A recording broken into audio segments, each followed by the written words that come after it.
रिश्ता क्या कहलाता है में मंगला गौरी की पूजा के दौरान रूही की इस तरह की एंट्री हुई है कि उसके आते ही अरमान और अभीरा जो इतने एक दूसरे के नजदीक डांस कर रहे होते हैं वो दूर हो जाते हैं और रूही पहुंच जाती है रोहित के पास और उसे गले लगा लेती है। सब उसे यहाँ देखकर हैरान रह जाते हैं। रूही रोहित से कहती है कि वो इस शादी को एक और मौका देना चाहती है, वो अपने और रोहित के रिश्ते को एक मौका देना चाहती है, वो यहीं रहना चाहती है और कहीं भी नहीं जाना चाहती है। रूही की ये बातें सुनकर रोहित का तो कोई रिएक्शन नहीं आता, लेकिन वहाँ पर विद्या आ जाती है जो रूही को गले लगा लेती है और बहुत ही ज्यादा शुक्रगुजार होती है कि जैसे अगर रूही वापस ना आती तो रोहित की तो जिंदगी बर्बाद हो जाती।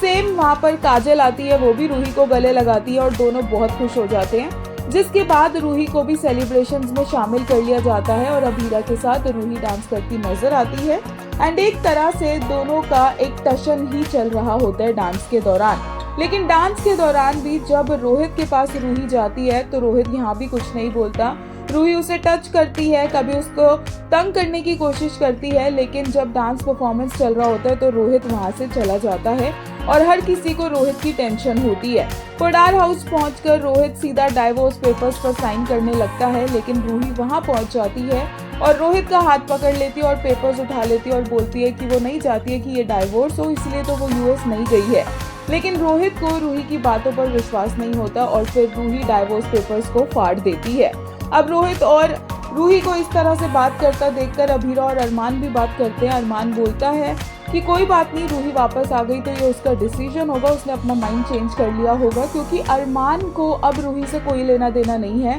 और वो क्या करती है क्यों करती है इस बारे में भी अरमान ज्यादा नहीं सोचता, क्योंकि वो जानता है कि वो अभीरा से प्यार करता है और उसे कोई और प्रॉब्लम नहीं है कि कोई और उस घर में आए। स्पेसिफिकली वो इसलिए भी खुश है कि रोहित के पास रूही वापस आ गई है, क्योंकि रोहित तो रूही से प्यार करता है, ये बात सब जानते हैं। लेकिन अभीरा को ये बात बिल्कुल भी डाइजेस्ट नहीं होती है कि रूही कैसे आ गई और इसीलिए अभीरा ने यहाँ पर अपना मन बना लिया है कि वो रूही की छोटी बड़ी हर हरकत पर नजर बनाए रखेगी, क्योंकि ऑब्वियसली रूही की एंट्री के साथ चाहे डायरेक्टली अरमान अभीरा के रिश्ते पर वो कोई अटैक ना करे, लेकिन इनडायरेक्टली कुछ ना कुछ प्रॉब्लम्स क्रिएट होती रहेगी।